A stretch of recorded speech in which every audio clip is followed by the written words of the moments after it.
Buenos días, querida IDC. Gracias por estar un domingo más con nosotros escuchando la Escritura y es un honor poder estar hoy día aquí, poder compartir sobre lo que Dios nos quiere hablar. Yo quería comenzar imaginándonos, pensando que de pronto viene una persona con un don espectacular aquí a nuestra ciudad y resulta que te elige a ti para decirte cuál será el futuro del fin de tu vida.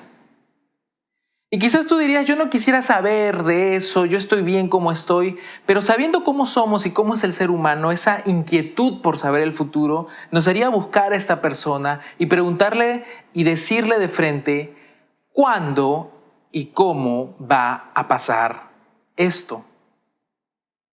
Y a raíz de la respuesta de este vidente y a raíz de la respuesta de lo que será el fin de tu vida, lo más probable es que tu vida va a cambiar radicalmente. Lo que hacías, lo que pensabas, los proyectos que tenías por delante, de pronto todos cambiarían por completo. Y esto es exactamente lo que queremos hablar hoy día en el capítulo 24 de Mateo. Resulta que Jesús está con sus discípulos en Jerusalén y cuando están yendo para Betania, donde ellos dormían cada noche, ellos tenían que atravesar un monte, el monte conocido como el Monte de los Olivos.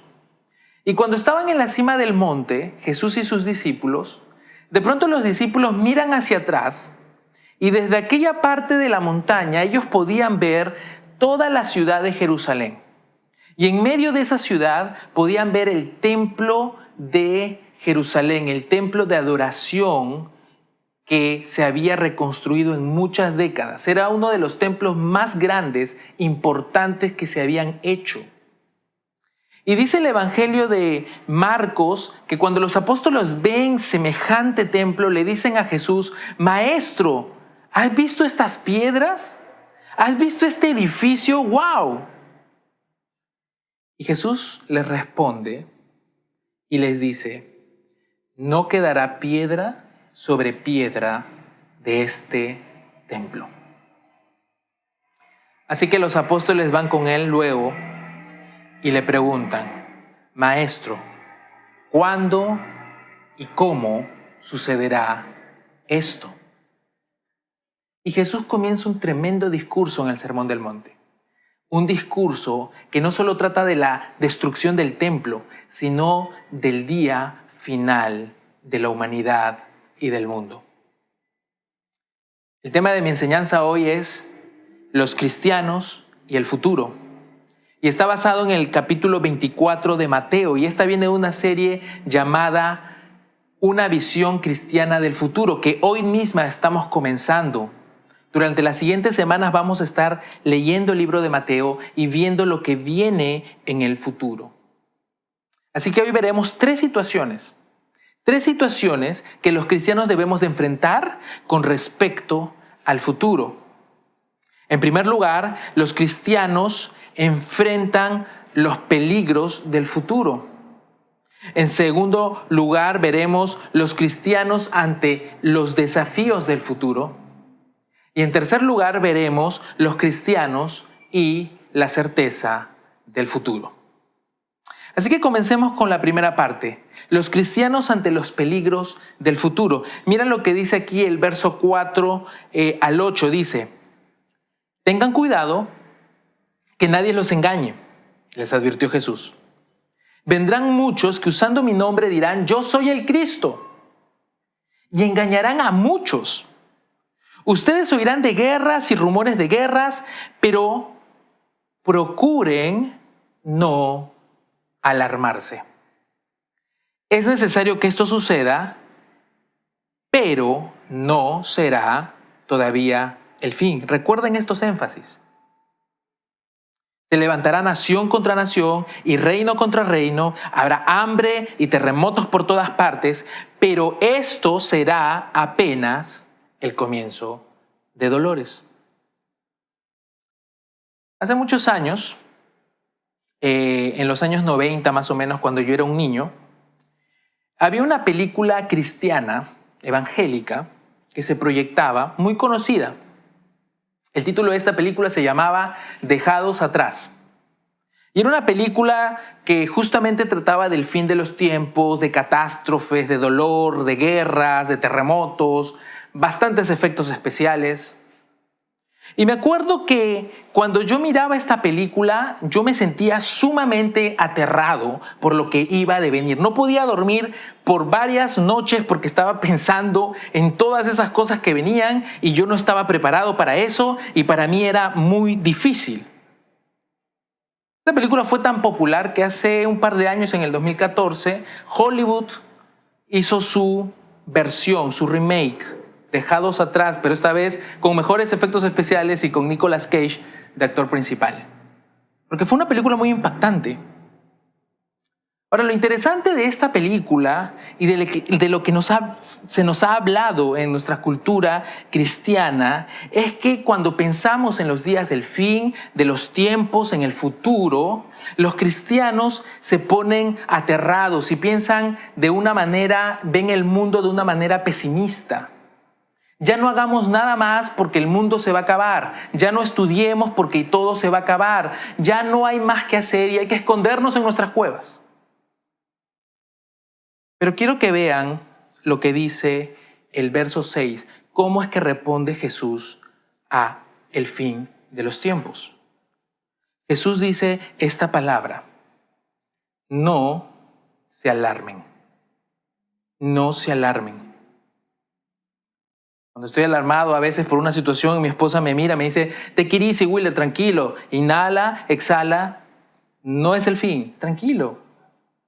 Y Jesús le dice a sus discípulos, todas estas situaciones, todas estas catástrofes son características de lo que va a pasar en los tiempos antes del fin. Es algo que está pasando porque el mundo está roto, el mundo está fracturado, entonces no te alarmes por eso. Los tiempos son violentos.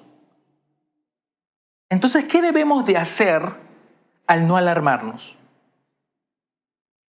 En vez de alarmarnos ante los peligros del futuro, los discípulos lo que hacen es actuar en favor del mundo roto y fracturado. No nos alarmemos ante el peligro, actuemos.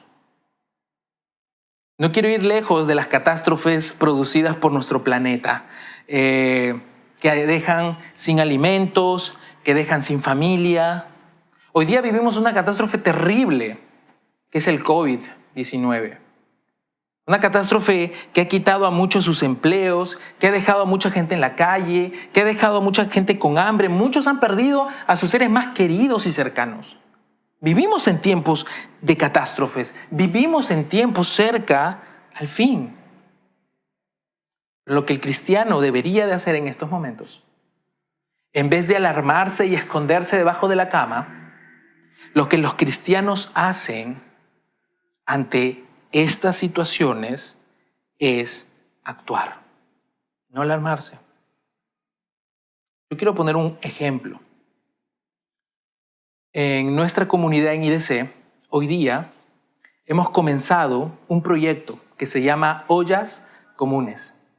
Y es básicamente llevar alimentos a un grupo de mujeres en lugares vulnerables, donde estas mujeres pueden cocinar en conjunto, en su comunidad, y poder llevar alimentos a los que más necesitan.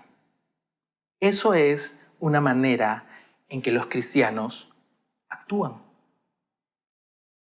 Y aún más allá, queremos triplicar este proyecto, queremos aún crecer más, queremos ser generosos aún más porque no estamos alarmados, sino que queremos actuar en esta situación de peligro. Y en segundo lugar, lo que veo en estos versículos y lo que Jesús explica sobre el futuro es que no debemos de dejar de engañarnos por el miedo al peligro. Lo que el miedo hace es alarmarnos y nos hace buscar refugio en falsos salvadores. En la historia del mundo hubieron personas que dijeron que eran Cristo, que dijeron que era Jesús encarnado, que dijeron que eran los Mesías, que dijeron que iban a salvar, y me puedo pasar toda la hora hablando de estos personajes. Pero es muy fácil identificar a estos personajes. Así Así que yo quiero ir a esos personajes Mesías o esas situaciones que se convierten en Mesías o Cristos, pero quizás no nos estamos dando cuenta. Un Mesías o un Cristo es uno que salva, uno que da esperanza, uno que es único y que te cambiará la vida. Y quizás nuestros Mesías hoy día son otras cosas. Quizás tu seguro de salud es tu Mesías. Y no está nada de mal tener un seguro de salud, no es nada de malo tener esto que nos ayude, pero si nosotros concentramos todas nuestras esperanzas en el seguro, eso no te va a salvar. Es un falso refugio. Hoy día hay otro tipo de Mesías en nuestro país y en otros países del mundo. La política, los políticos de turno, son falsos Mesías. Ponemos nuestras esperanzas en ellos. Y no está mal ser ciudadanos responsables, votar, elegir. Pero cuando dedicamos toda nuestra esperanza a estas personas, a estos partidos, realmente ellos no van a lograr salvarte.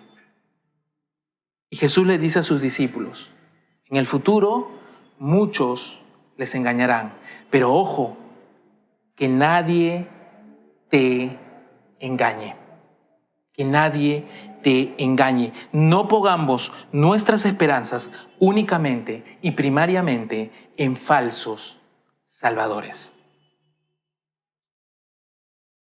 En segundo lugar, quería ver los cristianos ante los desafíos del futuro. Y mira lo que dice el verso 10.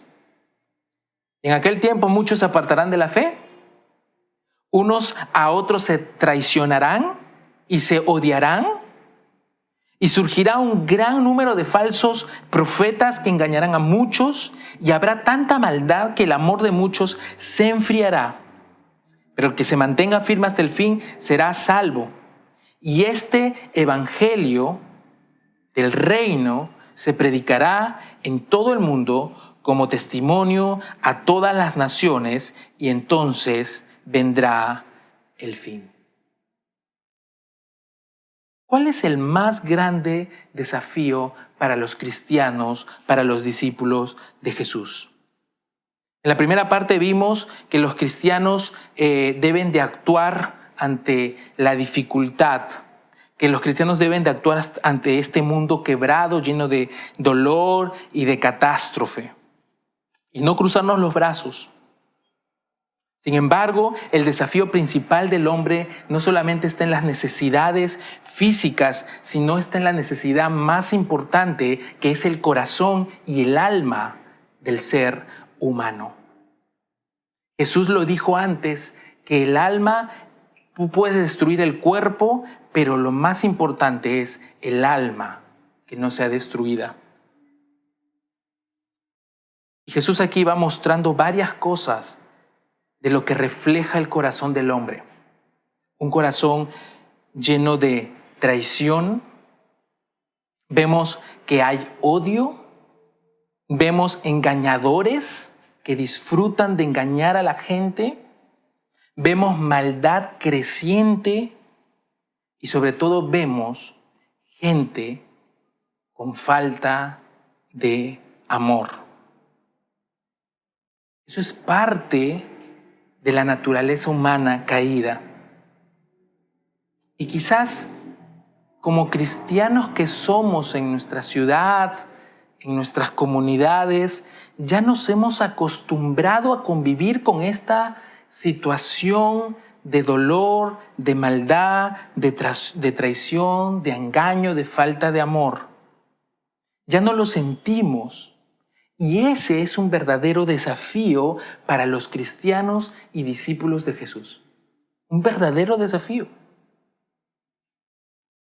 Recuerdo, hace un par de años, tengo unos amigos que fueron a Estados Unidos, a una ciudad hermosa que se llama Boston. Fueron a estudiar a una gran universidad allá. Y después de varios años volvieron a Lima a hacer unas visitas. Y yo me encontré con ellos aquí en el McDonald's del Óvalo de Miraflores, ahí al costado del Haití. Y estábamos ahí en el segundo piso conversando y charlando, y yo veía a mi amiga un poco preocupada, un poco desorientada. Y de pronto ella estaba observando hacia abajo, eran 8 de la noche, el tráfico como ya conocemos, y ella estaba espantada de lo que veía. Una combi que casi atropella a una persona, hombres gritándose, la gente metida.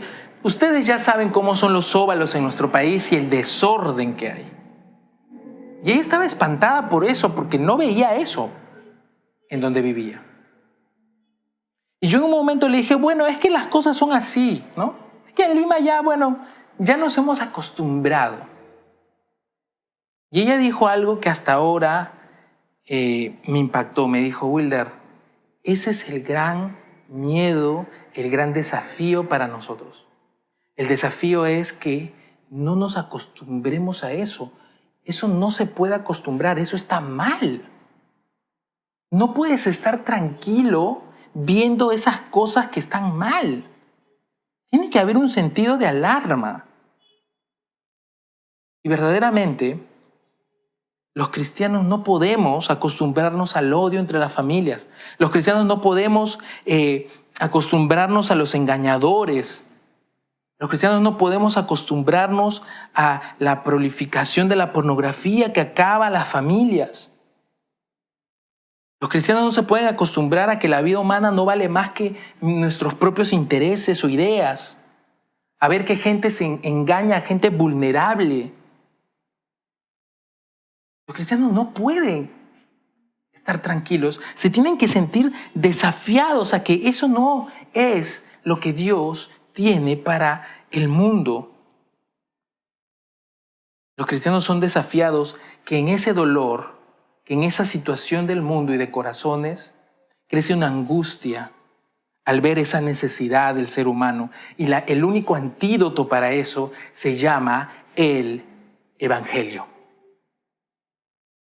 Dice la palabra acá que antes de que venga Cristo, el Evangelio se predicará a todo el mundo. ¿Y por qué pasa eso?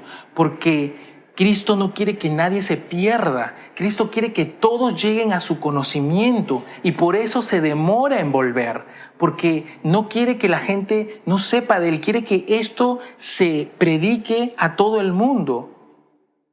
La única manera de que este mensaje llegue al mundo es a través de los cristianos, a través de nosotros.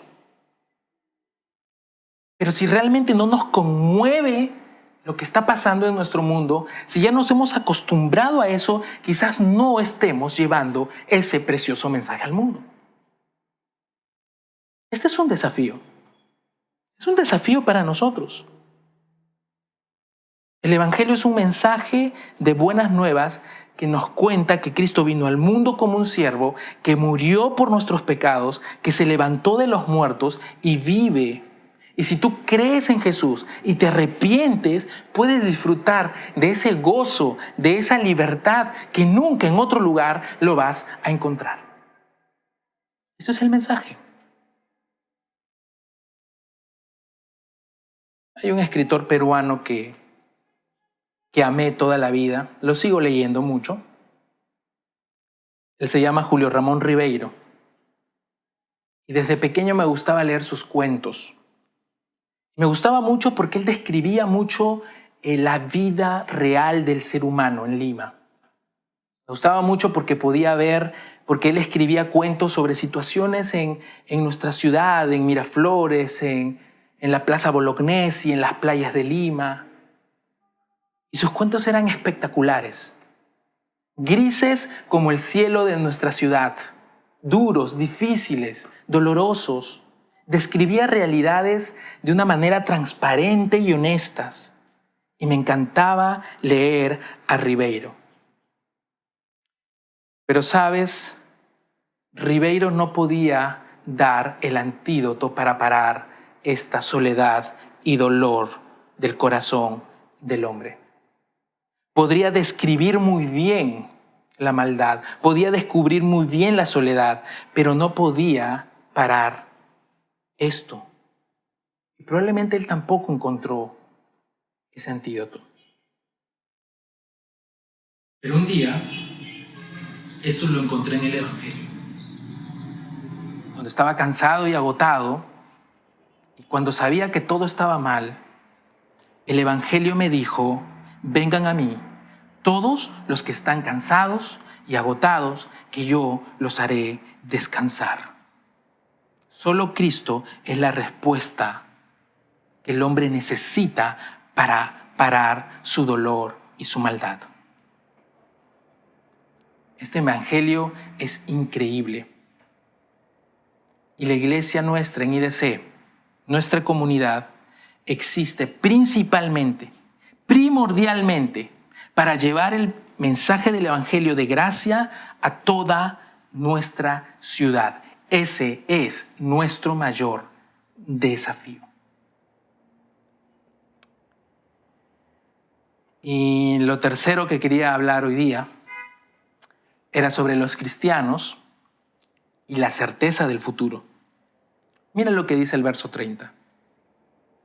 La señal del Hijo del Hombre aparecerá en el cielo y se angustiarán todas las razas de la tierra y verán al Hijo del Hombre venir sobre las nubes del cielo con poder y con gloria. Lo veremos a Él. El centro del cristianismo se resume en dos verdades centrales y universales. En primer lugar, Cristo murió y resucitó corporalmente. Él resucitó de verdad, no fue una alegoría. Él resucitó de los muertos y eso creemos nosotros. Y lo segundo es que Cristo vuelve por segunda vez. Y esta vez vuelve por nosotros, por ti y por mí. Mucho se ha oscurecido este mensaje de la segunda venida de Jesús. Muchos están hablando de cómo, por qué, en qué fecha, en qué hora, 7 años antes, 7 años menos, 2 años y medio más, 2 por acá. Y todos están en estas situaciones y hay comunidades que se dividen porque están discutiendo si minutos más y horas menos, pero la certeza que tenemos es que Cristo vuelve. Esa es la certeza del discurso de Jesús aquí en Mateo capítulo 24. Jesús le dice a sus discípulos: yo vuelvo y me verán de la misma forma que me fui, ustedes me verán desde el cielo. Vuelvo por los cristianos. Cristo vuelve. Y lo que hace la certeza, lo que es cierto, es que nos produce confianza y disfrute. Mira, al no poder tener hijos, yo me llené de mucha ansiedad porque no estaba seguro de lo que iba a pasar con mis hijos, si los iba a tener, si no, si los iba a perder otra vez, si iba a adoptar, si iba a ser una persona que nunca tenía hijos. Yo no sabía porque todo era una incertidumbre, no había certeza para mí. Pero al fin, el 3 de enero del 2020, hace 9 meses, estaba ahí en la clínica con mi esposa, tomados de la mano. Y eso fue un cuadro impresionante. Yo sé que algunos lo han vivido. Y estaba ahí estaban los médicos, la enfermera, y de pronto el bebé que estaba ahí por nacer, yo no lo había visto todavía, y de pronto nació mi hija. Salió del vientre de su madre y yo la pude ver y vi su primer grito. Y cuando la vi, y la vi de verdad, era real, era cierto, no era mentira, estaba seguro que estaba ahí. Toda la ansiedad que había depositado en todos estos años, de pronto salieron en cuestión de segundos, porque tenía la certeza de que estaba ahí. Y luego de eso, cada día lo único que produce esta niña en mi vida es disfrutarla, porque yo tengo la certeza de que cada mañana ella va a estar a mi lado en la cama, jugando, besándome y abrazándonos. Y puedo disfrutar a mi hija todo el tiempo. Y es exactamente con este mensaje. Cristo es cierto, Cristo vive, Cristo resucitó de los muertos y yo puedo gozarme y puedo estar feliz de que Él está ahí y que un día va a volver. ¿Tienes esa certeza? ¿Realmente crees que Cristo venció a la muerte? ¿Realmente disfrutas pasar tiempo con Jesús, hablarle personalmente en oración, escuchar su voz, derramar tu alma? ¿Realmente crees en eso? ¿Que Él vive? ¿Que es cierto? ¿Que no es un cuento? ¿Que no es una mentira creada por tu mente? ¿Realmente crees eso? ¿Y que vuelve por ti? ¿Y que un día lo veremos cara a cara? Cara a cara veré a Cristo, a mi Maestro, a mi Salvador, al que destrozó mi depresión, al que me cambió el alma. ¿A ese? Estoy seguro. ¿Lo veré?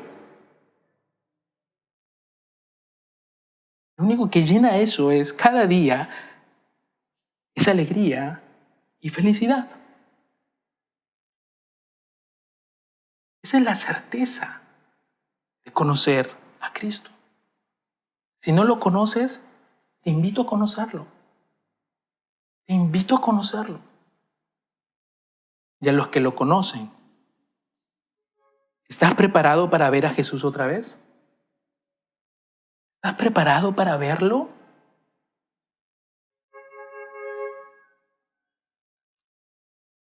Vamos a orar. Padre Santo, Padre bueno, gracias por enviar a tu Hijo Jesús. Gracias por saber sobre el futuro y actuar en este tiempo. Te pido, Señor y Padre bueno, que cada día podamos llenarnos del amor de Jesús, que podamos confiar en tu Evangelio, que actuemos y no nos atemoricemos, y que llevemos tu mensaje hermoso a todos los lugares en donde estemos. Te adoramos en tu nombre. Amén.